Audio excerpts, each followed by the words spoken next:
بسم اللہ الرحمن الرحیم۔ السلام علیکم۔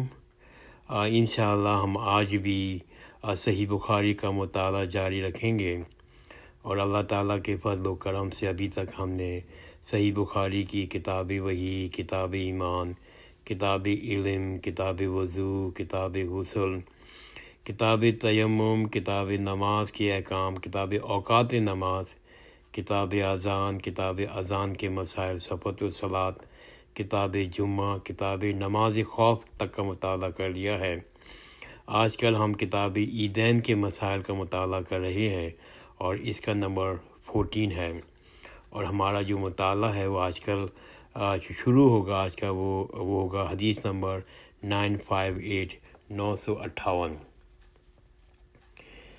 حدیث نمبر 958، اور یہ حدیث حضرت جابر بن عبداللہ رضی اللہ تعالیٰ عنہ سے روایت ہے کہ آپ کو میں نے یہ کہتے ہوئے سنا، نبی کریم صلی اللہ علیہ وسلم عید الفطر کے دن عید کا تشریف لے گئے تو پہلے نماز پڑھی، پھر خطبہ سنایا۔ حدیث نمبر 959، 959 اور یہ حدیث ابن عباس رضی اللہ تعالیٰ عنہ سے روایت ہے۔ ابن عباس رضی اللہ عنہما نے ابن زبیر رضی اللہ عنہ کے پاس ایک شخص کو زمانے میں بھیجا۔ جب شروع ان کی خلافت کا زمانہ تھا، آپ نے کہلایا کہ عید فطر کی نماز کے لیے اذان نہیں دی جاتی تھی، خطبہ نماز کے بعد ہوتا تھا۔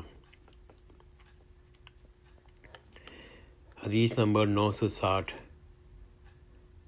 960 اور یہ حدیث بھی ابن عباس رضی اللہ تعالیٰ عنہ سے روایت ہے۔ عید الفطر اور عید الاضحیٰ کی نماز کے لیے نبی کریم صلی اللہ علیہ وسلم اور خلفائے راشدین کے عہد میں اذان نہیں دی جاتی تھی۔ حدیث نمبر 964، 964 اور یہ حدیث ابن عباس رضی اللہ تعالیٰ عنہ سے روایت ہے۔ نبی کریم صلی اللہ علیہ وآلہ وسلم نے عید الفطر کی دن 2 رکعتیں پڑھیں۔ ان سے پہلے کوئی نفل نہ پڑھا نہ ان کے بعد۔ پھر خطبہ پڑھ کر آپ صلی اللہ علیہ وسلم نے عورتوں کے پاس آئے، اور بلال آپ کے ساتھ تھے۔ آپ صلی اللہ علیہ وسلم نے عورتوں سے فرمایا، خیرات کرو۔ وہ خیرات دینے لگیں، کوئی اپنی بالی پیش کرنے لگا، کوئی اپنا ہار دینے لگیں۔ حدیث نمبر 966، 966 اور یہ حدیث حضرت سعید بن جبیر رضی اللہ تعالیٰ عنہ سے روایت ہے۔ میں حج کے دن ابن عمر رضی اللہ عنہما کے ساتھ تھا، جب نیزے کی انی آپ کے تلوے میں چھپ گئی، جس کی وجہ سے آپ کا پاؤں رکاب سے چپک گیا۔ تب میں نے اتر کے انہیں نکالا۔ یہ واقعہ مینا میں پیش آیا تھا۔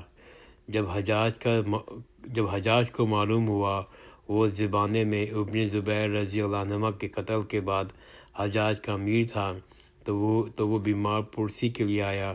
حجاج نے کہا، کاش ہمیں معلوم ہوتا کس نے آپ کو زخمی کیا ہے۔ اس پہ ابن عمر رضی اللہ عنہ نے فرمایا، تو نے ہی تو مجھ کو نیزہ مارا ہے۔ حجاج نے پوچھا، وہ کیسے؟ آپ نے فرمایا، تو اس دن ہتھیار لے کے ساتھ آیا جس دن پہلے کبھی ہتھیار ساتھ نہیں لائے جاتے تھے۔ عیدین کے دن تم ہتھیار حرم میں لائے، حالانکہ حرم میں ہتھیار نہیں لایا جاتا تھا۔ حدیث نمبر 969 اور یہ حدیث ابن عباس رضی اللہ تعالیٰ عنہ سے روایت ہے۔ یہ حدیث حج کے دنوں کے بارے میں ہے۔ نبی کریم صلی اللہ علیہ وسلم نے فرمایا، ان دنوں کے عمل سے زیادہ کسی دن کے عمل میں فضیلت نہیں۔ لوگوں نے پوچھا، اور جہاد میں بھی نہیں؟ آپ صلی اللہ علیہ وسلم نے فرمایا، ہاں جہاد میں بھی نہیں، سوائے اس شخص کے جو اپنی جان و مال خطرے میں ڈال کر نکلا اور واپس آیا تو ساتھ کچھ بھی نہیں لایا، سب کچھ اللہ کی راہ میں قربان کر دیا۔ یہ حدیث میں دوبارہ پڑھ لیتا ہوں، 969 ہے، اور یہ حج کے دنوں کے بارے میں ہے، اور یہ حدیث ابن عباس رضی اللہ تعالیٰ عنہ سے روایت ہے۔ نبی کریم صلی اللہ علیہ وآلہ وسلم نے فرمایا، ان دنوں کے عمل سے زیادہ کسی دن کے عمل میں فضیلت نہیں۔ لوگوں نے پوچھا، اور جہاد میں بھی نہیں؟ آپ صلی اللہ علیہ وسلم نے فرمایا، ہاں جہاد میں بھی نہیں، سوائے اس شخص کے جو اپنی جان و مال خطرے میں ڈال کر نکلا، واپس آئے تو ساتھ میں کچھ نہ تھا، سب کچھ اللہ کی راہ میں قربان کر دیا۔ حدیث نمبر 970 یہ حدیث محمد بن ابی بکر رضی اللہ تعالیٰ عنہ سے روایت ہے۔ میں نے انس بن مالک رضی اللہ عنہ سے تلبیہ کے بارے میں دریافت کیا، آپ لوگ نبی کریم صلی اللہ علیہ وسلم کے عہد میں کس طرح کہتے تھے؟ اس وقت ہم مینا سے عرفات کی طرف جا رہے تھے، انہوں نے فرمایا، تلبیہ کہنے والا تلبیہ کہتا، تکبیر کہنے والا تکبیر، اس پر کوئی اعتراض نہ کرتا۔ حدیث نمبر 971 اور یہ حدیث حضرت عاصم رضی اللہ تعالیٰ عنہ سے روایت ہے۔ نبی کریم صلی اللہ علیہ وسلم کے زمانے میں جب ہم عید کے دن عیدگاہ جانے کا حکم تھا، نبی کریم صلی اللہ علیہ وسلم کے زمانے میں ہمیں عید کے دن عیدگاہ میں جانے کا حکم تھا، کنواری لڑکیاں اور حائضہ عورتیں بھی پردے میں باہر آتی تھیں، یہ سب مردوں کے پیچھے پردے میں رہتیں، جب مرد تکبیر کہے تو یہ بھی کہتیں، جب دعا کرتے تو یہ بھی کرتیں، اس دن کی برکت اور پاکیزگی حاصل کرنے کی امید رکھتیں۔ نبی کریم صلی اللہ علیہ وسلم کے زمانے میں ہمیں عید کے دن عیدگاہ میں جانے کا حکم تھا، کنواری لڑکیاں اور حائضہ عورتیں بھی پردے میں باہر آتی تھیں، یہ سب مردوں کے پیچھے پردے میں رہتیں، جب مرد تکبیر کہتے تو یہ بھی کہتیں، جب وہ دعا کرتے تو یہ بھی کرتیں، اس دن کی برکت اور پاکیزگی حاصل کرنے کی امید رکھتیں۔ حدیث نمبر 972 یہ حدیث حضرت ابن عمر رضی اللہ تعالیٰ عنہ سے روایت ہے۔ نبی کریم صلی اللہ علیہ وسلم کے سامنے عید الفطر اور عید الاضحیٰ کی نماز کے لیے برچھی آگے اٹھائی جاتی اور عیدگاہ میں آپ صلی اللہ علیہ وسلم کے سامنے گاڑ دی جاتی، آپ صلی اللہ علیہ وسلم اس کی آڑ میں نماز پڑھتے۔ نبی کریم صلی اللہ علیہ وسلم کے زمانے عید الفطر اور عید الاضحیٰ کی نماز کے لیے برچھی آگے اٹھائی جاتی اور وہ عیدگاہ میں آپ صلی اللہ علیہ وسلم کے سامنے گاڑ دی جاتی، آپ صلی اللہ علیہ وسلم اس کی آڑ میں نماز پڑھتے۔ حدیث نمبر 980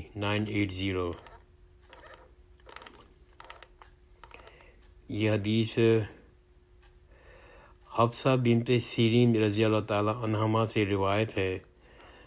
ہم اپنی لڑکیوں کو عیدگاہ جانے سے منع کرتے تھے، پھر ایک خاتون باہر سے آئیں اور کثر بن خلب میں انہوں نے قیام کیا تو میں ان سے ملنے کے لیے حاضر ہوئی تو انہوں نے بیان کیا کہ ان کی بہن کے شوہر نبی کریم صلی اللہ علیہ وسلم کے ساتھ 12 لڑائیوں میں شریک رہے، خود ان کی بہن نے اپنے شوہر کے ساتھ 6 لڑائیوں میں شرکت کی۔ ان کا بیان تھا، ہم مریضوں کی خدمت کیا کرتے تھے، اب زخمیوں کی مرہم پٹی کرتے تھے۔ انہوں نے پوچھا، یا رسول اللہ، کیا ہم میں سے اگر کسی کے پاس چادر نہ ہو، اس وجہ سے وہ عید کے دن عیدگاہ نہ جا سکے تو کوئی حرج ہے؟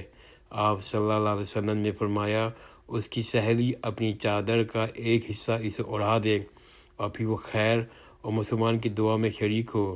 حفصہ رضی اللہ عنہ نے بیان کیا، پھر جب ہم ام عطیہ رضی اللہ عنہ یہاں تشریف لائیں تو میں ان کی خدمت میں حاضر ہوئی اور دریافت کیا، آپ نے فلاں بات سنی ہے؟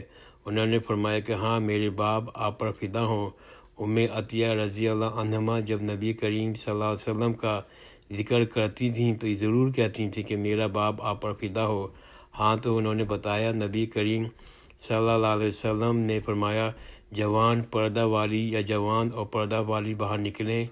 شعبہ ایوب کو تھا، البتہ حائضہ عورتیں عیدگاہ سے علیحدہ ہو کر بیٹھیں، انہیں خیر اور مسلمانوں کی دعاؤں میں ضرور شرکت کرنی چاہیے۔ حفصہ نے کہا، میں نے ام عطیہ رضی اللہ عنہ سے دریافت کیا، کیا حائضہ خاتون عورتیں بھی؟ انہوں نے فرمایا، کیا حائضہ عورتیں عرفات نہیں جاتیں؟ کیا فلاں جگہوں میں شرکت نہیں کرتیں؟ تو پھر اجتماع عید میں شرکت میں کون سی قباحت ہے؟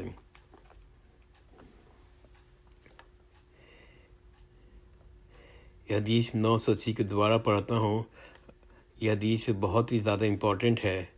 ہم اپنی لڑکیوں کو عیدگاہ جانے سے منع کرتے تھے۔ پہلی خاتون باہر سے آئیں اور کثر بن خلف میں انہوں نے قیام کیا۔ میں ان سے ملنے کے لیے حاضر ہوئی تو انہوں نے بیان کیا کہ ان کی بہن کے شوہر نبی کریم صلی اللہ علیہ وسلم کے ساتھ 12 لڑائیوں میں شریک رہے اور خود ان کی بہن نے اپنے شوہر کے ساتھ 6 لڑائیوں میں شرکت کی۔ ان کا بیان تھا کہ ہم مریضوں کی خدمت کیا کرتے تھے، زخمیوں کی مرہم پٹی کرتے تھے۔ انہوں نے پوچھا، یا رسول اللہ، کیا ہم میں سے اگر کسی کے پاس چادر نہ ہو، اس وجہ سے وہ عید کے دن عیدگاہ نہ جا سکے تو کوئی حرج ہے؟ آپ صلی اللہ علیہ وسلم نے فرمایا، اس کی سہیلی اپنی چادر کا ایک حصہ اڑا دے اور پھر وہ خیر اور مسلمانوں کی دعا میں شریک ہوں۔ حضرت حفصہ رضی اللہ عنہ نے بیان کیا، پھر جب ہم ام عطیہ رضی اللہ عنہا یہاں تشریف لائیں تو میں ان کی خدمت میں حاضر ہوئی اور دریافت کیا، آپ نے فلاں فلاں بات سنی ہے؟ انہوں نے فرمایا، ہاں، میرا باپ آپ پر فدا ہو۔ ام عطیہ رضی اللہ عنہا جب بھی نبی کریم صلی اللہ علیہ وسلم کا ذکر کرتی تو ضرور کہتی کہ میرا باپ آپ پر فدا ہو۔ ہاں، تو انہوں نے بتایا کہ نبی کریم صلی اللہ علیہ وآلہ وسلم نے فرمایا، جوان پردہ والی یا جوان اور پردہ والی باہر نکلیں۔ شبہ ایوب کو تھا، البتہ حائضہ عورتیں عیدگاہ سے علیحدہ ہو کر بیٹھیں، انہیں خیر اور مسلمانوں کی دعا میں ضرور شرکت کرنی چاہیے۔ حضرت حفصہ نے کہا، میں نے ام عطیہ رضی اللہ عنہ سے دریافت کیا، حائضہ عورتیں بھی؟ انہوں نے فرمایا، کیا حائضہ عورتیں عرفات نہیں جاتی اور کیا فلاں فلاں جگہ پہ نہیں جاتی؟ تو اجتماع عید میں شرکت میں کون سی قباحت ہے؟ حدیث نمبر 982 982۔ یہ حدیث حضرت ابن عمر رضی اللہ تعالیٰ عنہ سے روایت ہے، نبی کریم صلی اللہ علیہ وآلہ وسلم عیدگاہ میں ہی نحر اور ذبح کیا کرتے ہیں۔ نبی کریم صلی اللہ علیہ وسلم عیدگاہ میں ہی نحر اور ذبح کیا کرتے ہیں۔ حدیث نمبر 985 985۔ یہ آج کی متعلق کی آخری حدیث ہے، اور یہ حدیث حضرت